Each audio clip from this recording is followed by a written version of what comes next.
Dear students, a very good afternoon to all of you. Myself, Dr. Varun Narayan Mishra, and today I am going to discuss an important topic in land information system, that is aerial photography and photogrammetry. So first, I would like to start with the definition of aerial photographs. Okay, so aerial photographs are a kind of information of the landscape or earth surface, just like we acquire the images using satellites, that is, you can say the earth observation satellites. So aerial photographs are a kind of photos that involves the recording of the different landscape features or land surface features. An aerial photograph mission will be flown in strips, shutter timing set for 60% end lap that is needed for the parallax, and strips spaced for 30% side lap to avoid the missing bits. So just like earth observation satellites, for aerial photography we use airborne platforms. On airborne platforms we use different kinds of sensors, different kinds of cameras that can be used to capture the aerial photographs. And during the aerial photography or during the mission of aerial photograph, the flight flown in a strip and shutter timing set for the 60% end lap that can be used for the creation of the parallax, and the strips that are spaced for the 30% side lap to avoid any missing details. Okay, so now what is end lap and what is overlap? So end lap, or it is also known as forelap, is very important. It ensures that each and every point or each and every earth surface feature on the ground appears is at least 2 photographs. Okay, and the distance between the principal points of adjacent photographs is known as airbase. So here in the figure you can say there are two kinds of overlapping of the photograph, that is end lap and side lap. When aircraft flown in the space, or when it starts capturing the aerial photographs, it captures the photographs in the form of strips. So during two adjacent strips, there may be the end lap or overlap to avoid any missing details during the photography or during the aerial photograph. So the distance between principal points of the adjacent photographs is known as the airbase. Okay. So aerial photographs can be classified into different categories. Okay, there may be two types of aerial photographs mainly. First one is vertical photograph and second one is tilted photograph. In vertical photograph, the camera is vertically or nearly vertically mounted on the platform, whereas in the tilted photograph, if the tilt of a camera axis from the plumb line is less than 3 degree, the photograph is called vertical. For tilt more than 3 degree, it is called the tilted photograph. Okay, so if the camera is tilted less than 3 degree, it is known as vertical photograph. If the camera captures the photograph and its tilt is more than 3 degree, then these kind of photographs are known as tilted photograph. So in this figure you can see the difference between the vertical photographs or tilted photographs. So depending on the angle of the camera, or depending on the angle of the position of camera during the capturing of the photograph, the angle is very important. Okay, if it is less than 3 degree, then the photograph will be considered as the vertical photograph, and if the angle is more than 3 degree, then this kind of photography or the photographs captured by such setup is known as tilted photograph. Okay, so you can see here the position of the lens is very important. Its angle should be less than 3 or greater than 3. Depending on that, we can have vertical photographs or tilted photographs. Now moving to the next slide. Also, the aerial photographs captured by some aerial sensors or aerial cameras, it may also be classified with respect to the angular field of view. The camera acts as a sensor, it acts as a sensing device. So the angular field of view of aerial camera may be at different angles. Means the camera can capture the photograph at different angles.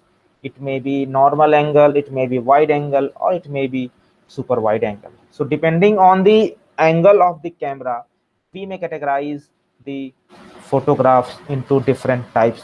Okay, so here you can see if the angle of that aerial camera, or you can say the angular field of view of that aerial camera is between 75 degree to 50 degree, in that case the photograph captured by that camera, that sensor, is known as normal angle photograph. Okay, if it is capturing, if the camera or sensor is capturing the photograph in at the angle between 75 degree to 100 degree, it will be considered as wide angle photographs. And if the angle of the camera or angular field of view of that aerial camera is between 100 degree to 130 degree, such kind of photographs, such kind of photographs which is captured by that camera is known as super wide angle or ultra wide angle photographs. So depending on the angle or the angular field of view of the camera, we may have normal angle photographs, wide angle photographs, and super angle photographs or super wide angle photographs. Now moving to the next slide, these are some important terminologies which is very much important in aerial photography. When we talk about aerial photographs or aerial photography, these terminologies are very common and very important to know. What is flight strip, what is end lap, what is stereo pair, what is exposure station, what is flying height. First, I would like to describe field strip, or you can say the flight strip or run. So the photographs are usually taken by a series of parallel passes, that which is called as flight strip or run. Okay. Second important term is end lap. This lapping along the flight strip is called end lap, and the area of the coverage which is common between two adjacent pair of photographs is called a flight strip, and such kind of overlapping is known as stereoscopic overlap or end lap.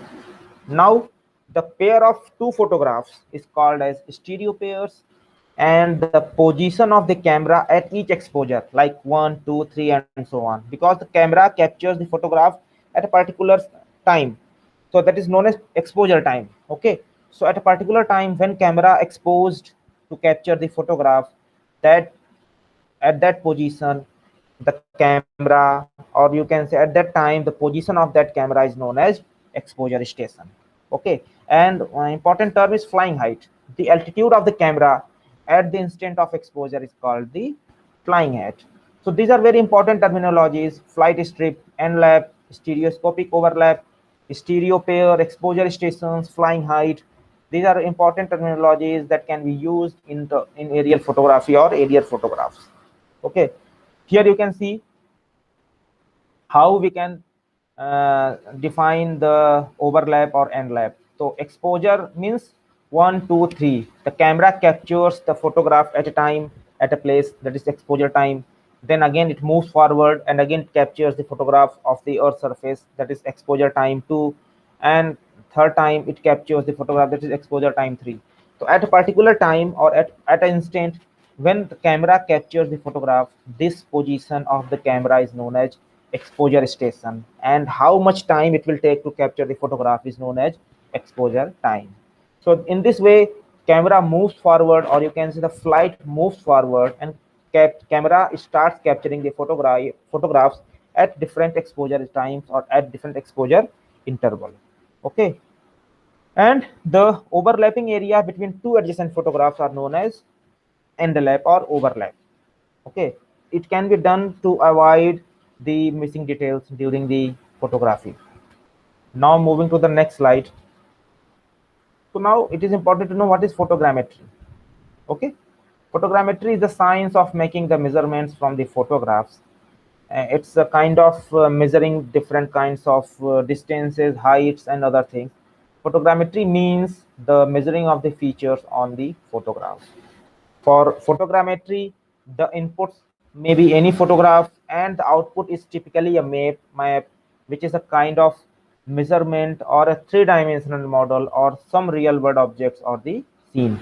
Many of the maps we use today are created with the photogrammetry and photographs taken from the aircraft. So for aerial photography, we generally use space-borne platforms, and on that space-borne platforms, the camera or sensor can be mounted, and that can capture the photographs of that study area. So this is the photogrammetry. You can say it's a kind of making the measurements using the aerial photographs. We measure the height, we measure the distance. We can also use the photogrammetry for creating the three-dimensional model of some real world objects or some study area. Okay, so in this figure you can see how the photography can be done, how the camera or how the aircraft can be used to capture the photograph at different instant. So it can be used to capture the photographs at different strips. That strip may be some overlapping area that is known as end lap. So that it cover the entire earth surface, it cover the entire region of interest during the photography. Okay, so photogrammetry also having different branches. First branch of photogrammetry is aerial photogrammetry. The aerial photogrammetry is a branch of photogrammetry in which the photos are processed in a stereo plotter. It's a kind of instrument that can less operated lets can operators see two photos at one time in a stereo view. Stereo plotter is used to visualize the two photographs at a time in a stereo view. So these photos are also used in automated processing for the digital elevation model creation. Okay, so this is known as aerial photogrammetry. Now, what is stereoscopy? Stereoscopy is defined as the science or art which may deal with the stereoscopic or other three-dimensional effects and methods by which these effects are produced. While as the stereoscope is a device that can be used for visualizing a stereoscopic pair of two separate photographs or images that may be depicted by left or right eyes view of the same scene as a single three-dimensional images. Okay, okay, and any stereoscopic image is called a stereogram. The pair of two stereoscopic images or the pair of two aerial photographs is known as stereogram, and it is referred as the pair of the stereo images which could be viewed using the stereoscope. Now, terrestrial photogrammetry is also a type of photogrammetry. In terrestrial photogrammetry, the photographs are taken from a fixed position that are usually known, and this position may be near to the ground and with the camera axis horizontally. A camera axis is set at the horizontal angle or nearly so. So the instrument used for exposing such photograph is called phototherolite. Okay, so in terrestrial photogrammetry, we use the camera on the ground and we fix the camera at a particular angle, particular axis, so that it can capture the photograph of that object. These kind of photographs are known as phototherolite. Space photogrammetry. The space photogrammetry includes all the aspects of extraterrestrial photogrammetry. Means if we capture the extraterrestrial objects or if we capture the photograph from the space, such kind of photogrammetry, such kind of procedure is known as space photogrammetry. It includes the every aspects of extraterrestrial photography and subsequent measurement, whereas the camera may be fixed on the earth and it may contain in an artificial satellite or positioned on the moon or a planet. Okay, now in the same way we define image interpretation. In the same way, we also having another term which is photo interpretation.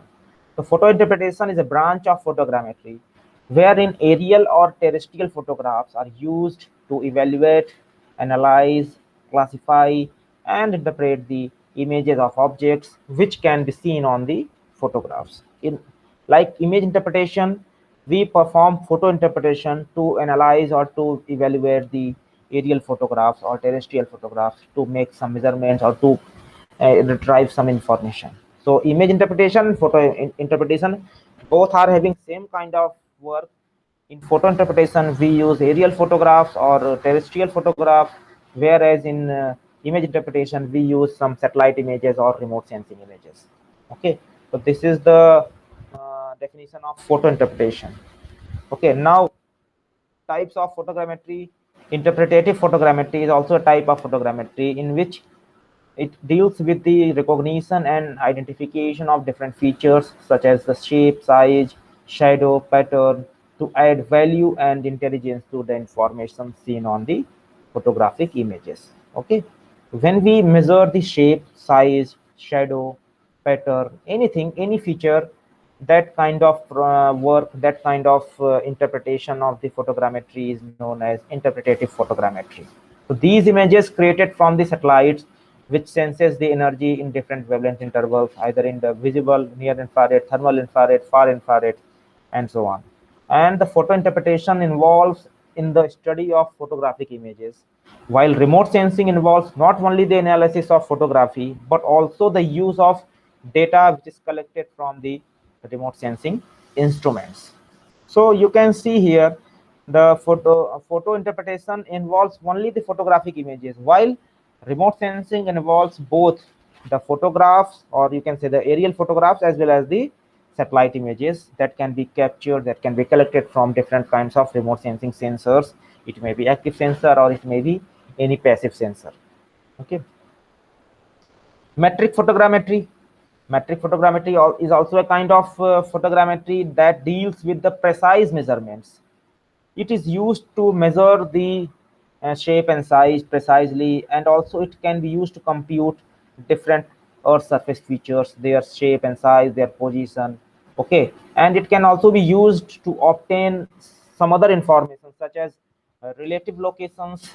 That may include the coordinates, that is x, y coordinate, latitude, longitude of the features. It may be used to evaluate, or it may be used to calculate the area, volume. So generally for generally in metric photogrammetry, we use metric camera. Metric camera is a different type of camera that can only be used for metric photogrammetry. So these are some applications of metric photogrammetry.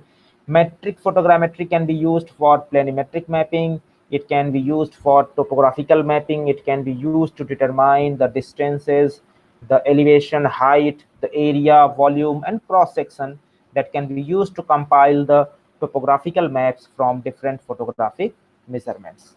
Okay, so this is the way we can use metric camera for metric photogrammetry. This kind of photogrammetry, which is metric photogrammetry, can be used for planimetric mapping, topographical mapping. It can also be used to compute the elevation, shape, volume, area, and other features of the topographical maps from the topographic measurement. Okay, so now what are the requirements for photogrammetry? When we talk about photogrammetry, so first requirement for photogrammetry is to have some overlapping area. If we acquire the image or photograph of the same area, so there may be a pair of photographs. So when we are using a pair of photographs, there may be some overlapping area. So the major important so first most important requirement for photogrammetry is the overlapping area of two stereo images that are required for creating or visualizing the three-dimensional view of that study area. So for this kind of overlapping of two stereo pairs, or overlapping of two stereo photographs, or a pair of photographs that are used for creating 3D view, we should have some ground control points. That ground control points includes latitude, longitude, and elevation, and that information can be used for establishing the positional relationship between the photo and the ground. So this is very important to know what is the coordinate, what is the elevation of each and every point. That point is known as ground control point. So there may be some common ground control points on both the photographs, or on that pair of the photographs, so that we can easily use that information for creating positional relationship between photographs and ground, and that can be used to visualize the three-dimensional view of that study area. Okay, now we are going to see what is photogrammetry. So if you know the focal length of the camera and the height of the aircraft above the ground, you can calculate the scale of the photograph. So when we are going to discuss about the photogrammetry, so photogrammetry is a kind of measurement of different length, shape, size, height of that photograph. So if you know the focal length of the camera, as we know that in photogrammetry we use some camera, that camera can be mounted on the platform and it can capture the photograph of that area. Okay, so if you know the focal length of the camera, and the height of that aircraft above the ground is already known to you. So you can easily calculate the scale of the photograph which is captured by that camera. So this is the figure. You can see here the position of the length. Then there are four different coordinates. There are having A, B, C, D, three corners of that photos, and A dash, B dash, C dash, D dash are the virtual image of that photograph that can be projected by the lens on the photographic film. And this is the this blue line is showing the height of that lens above the mean sea level, or you can say from the ground surface. Okay, so here you can see, for creating or for calculating the scale, we should have some focal length. We should have the information about the focal length. The focal length is the distance from the center of the lens to the film surface. Okay, so we can calculate the focal length by calculating the distance of the center of that lens to the film surface. So that A dash, B dash, C dash, and D dash, this is the film surface. This is the film surface, and this is the lens here. So the distance between the lens and the film surface, which is A dash, B dash, C dash, and D dash here, this red line is the distance between the center of the lens to the film surface. This distance is known as focal length, and it will be represented by the letter small f. Okay, so now second important parameter that is used for calculating the scale is the height. Okay, so height may be of two types. First height is the height of the aircraft, that is flying height of the aircraft above the mean sea level, and small h is the height of the ground above mean sea level. So these are two important parameters, capital H and small h. Okay, capital H is also important. It's the flying height of the aircraft above the mean sea level, and small h is the height of the ground of that area above the mean sea level. So we can subtract the height above the mean sea level of the aircraft from the height of the ground above mean sea level, that is capital H minus small h. Okay, so we may have the actual height of the camera, actual height of the lens above the mean sea level. When we subtract the height of the ground above mean sea level from the height of the aircraft above the mean sea level, that is capital H minus h. Okay, so we have also we have also the value of small f. We also have the value after subtracting h minus h, that is capital H minus small h. So by this value, we can calculate the scale of a photograph or scale of any aerial photograph by using the formula, which is scale is equal to f upon capital H minus small h. Okay, so when you know the scale, you can take two-dimensional measurement from the photograph, that is horizontal distance or horizontal area. Okay, so for photogrammetry, it is important to measure the scale. Without the measurement of the scale, we cannot take the two-dimensional measurement of any photograph. So for calculating the scale, we should know the value of focal length, we should know the value of h, we should know the value of small h, and by using this formula, that is scale is equal to f upon capital H minus h, we can easily get the value of the scale of that photograph. Okay, but to take the true measurement on an uneven surface, you need to work in three-dimensional. Okay, as we know that the earth surface is undulating, it's not even everywhere. Earth surface is not even everywhere. The surface of the earth is uneven.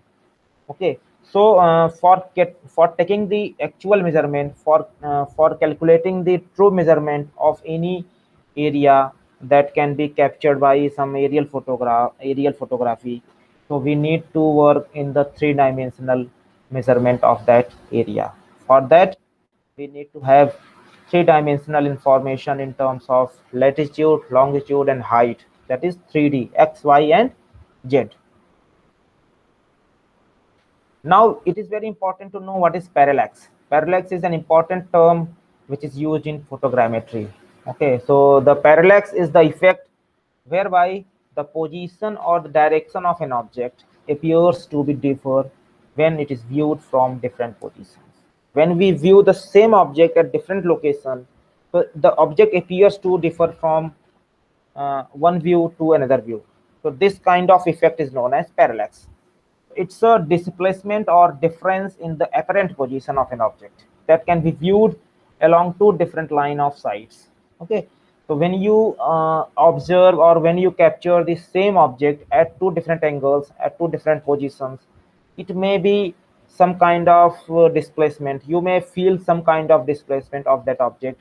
That is a kind of apparent shift, apparent position of an object that can be viewed along the two different line of sights. It is because of the our human eyes. The parallax effect is because of the human eyes. Human eyes are having the option. Human eyes are having the ability to visualize any object in apparent position, in apparent shift. Okay, so yeah, this is the figure showing how parallax forms and how you can have the effects of parallax. So this is the tree. Okay, this is an object. This object is viewed at two different positions. At first position it is observed from that position A, suppose, and at second time it is observed at different position B. Okay, so the direction to distant mountain is here and the direction to that tree is here, and green line is showing to the direction to the tree, and blue line is showing to the direction to the mountain. In the same way, at second position, at second location, the green line is also showing the direction to the tree, and the blue line is showing the direction to the distant mountain. Okay, so at that position, at the first position, at the same place, at the first place, when you see that tree, it appears like this. This is figure, this figure. Now when you move forward, and you are, if you after some time you are here, and at that position, at from that position, if you see that tree, it will be appeared as like this. So the same object may have different appearance by by the position of the observer. So this is the apparent shift in the position of the same object. The object is not shifting, object is at the same point, at the same place, but it appears as shifted because of the parallax effect. That parallax effects may be created because of the human eyes. So when you observe the same object at two different locations, at two different positions, you may have some apparent shift of that. You may feel the apparent shift of that object. That kind of effect is known as parallax. Okay, so parallax is very important in photogrammetry, and by using parallax we can measure different kinds of objects, different kinds of features in the real world. The parallax effect can also be used in the astronomy for taking the measurement of the position of the stars in the space. Okay, so it is I think it is clear from this figure how the parallax work and how it forms. Okay, so now moving to the next slide. Yeah, parallax, as I have already discussed, it is also used to measure, to capture the position of the star, or you can say the position of distant star in the space. So parallax is the total angular shift, that is 2p, and p is the parallax angle, that is the angle greatly exaggerated. Okay. Parallax is used to find the distance to the stars that can be used by two viewing points on either side of the Earth's orbit. So here you can see this is the sun, this yellow circle is the sun, and this blue circle is the position of the Earth at two different time, that is at time of the month of September, then at the time of the month of March. When you observe any nearby star, a same nearby star at two different positions of the Earth, at one time it is the month of March, and at the second point it is the month of September. So and 1 AU is the one astronomical unit, that this is the distance between the sun and the earth. So this is the way, this p is the parallax, which is a kind of angle. Okay, and here when we capture the same photograph, same star at different location, at different position, in different month, that is September, its angle will be 2p. So that is a total angular shift of the position of that nearby star. So by observing that nearby star at two different positions in two different months, we may also have the information. We can also capture, we can also measure the position of the two stars in the space. Okay, so parallax is very much useful also in astronomy to find or to calculate the position of distant stars by using two different viewing points on either side of the Earth's orbit. Okay, so now moving to the next slide.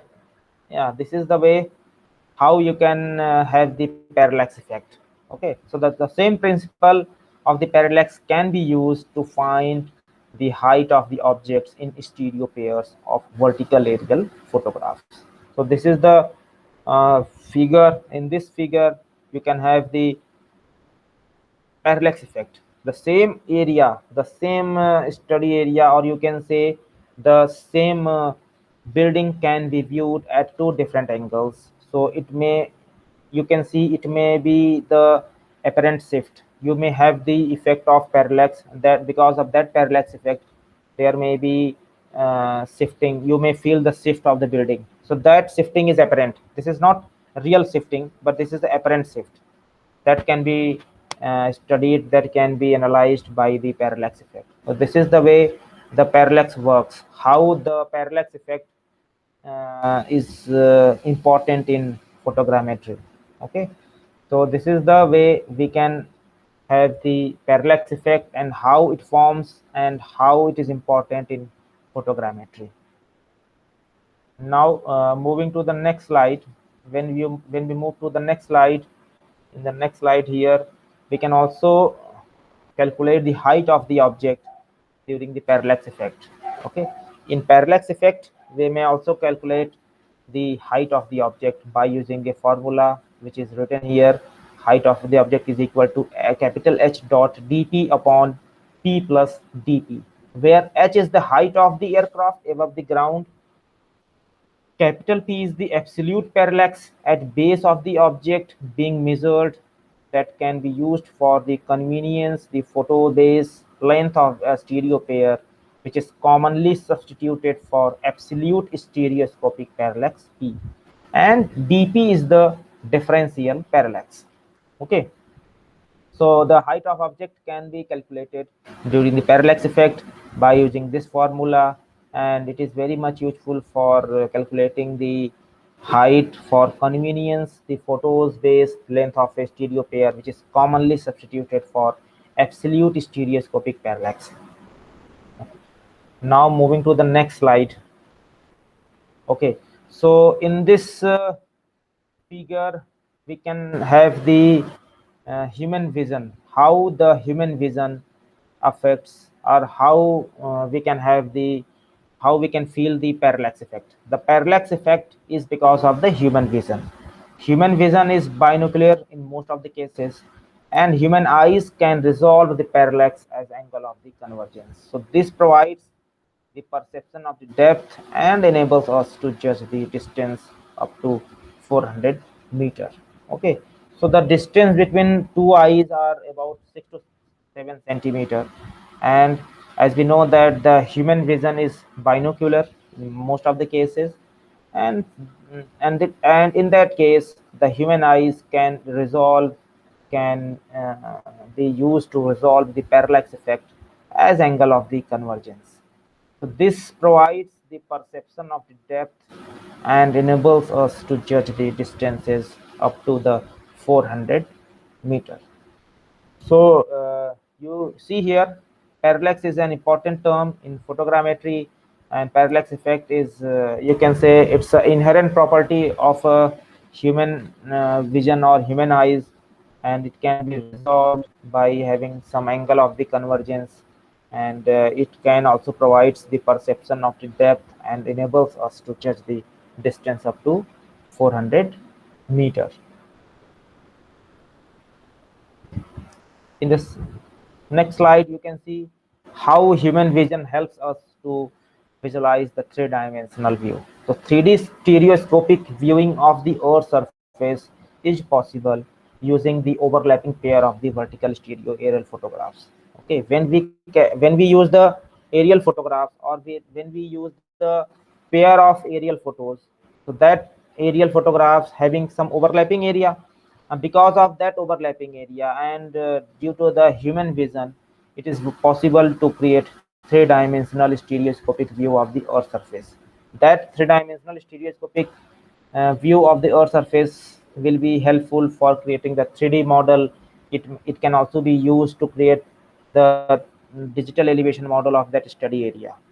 Okay, so when we use stereoscope, or when we use stereo pairs, so the three-dimensional stereoscopic viewing of the Earth surface is possible.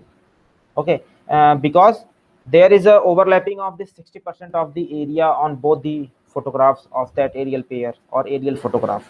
So because of that overlapping, there is a tendency of having three-dimensional stereoscopic view of the surface.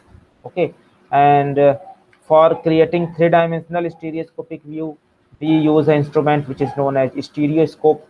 Stereoscope is a kind of manual instrument, but right now, and in most of the digital photogrammetry digital photogrammetric application, now we are using some advanced photogrammetric softwares, digital photogrammetric software, that is Leica LPS. Leica LPS is a advanced photogrammetric software that can be used to create three-dimensional view by visualizing the digital images or digital photographs that can be captured by different sensors or different cameras.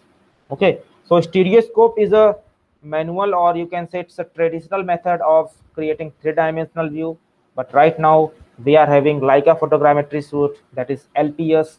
It's a kind of advanced software, advanced kind of tool provided by the Leica company, that can be used to create three-dimensional visualization of the study area, that can be having the digital aerial photographs. Okay, so we may have two types of aerial photographs. One kind of photograph is having hard copy photograph, that is, you can say, the analog photograph. And right now, because of the advancement in the photogrammetry, we are having the digital aerial photographs. That digital aerial photographs can also be used for creating three-dimensional view, and it can capture the larger area. It can provide us the more perspective view of the Earth surface that can be used for creating the three-dimensional view of that study area. So photogrammetry, aerial photography, and remote sensing, these three are very important technique, very important applications, you can say.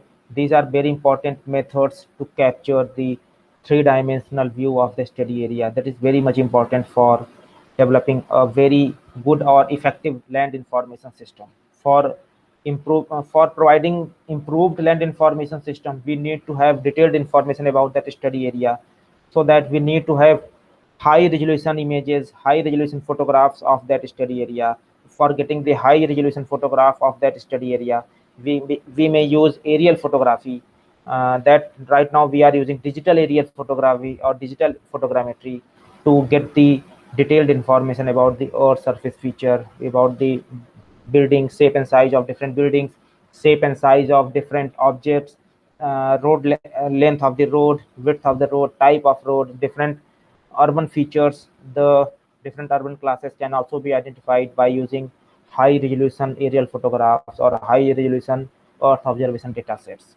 So we can see here both the technique of Earth observation or aerial photogrammetry, or you can say different other techniques are there that can be used for for providing us the three-dimensional view of the study area by providing good or high detailed information about the Earth surface feature.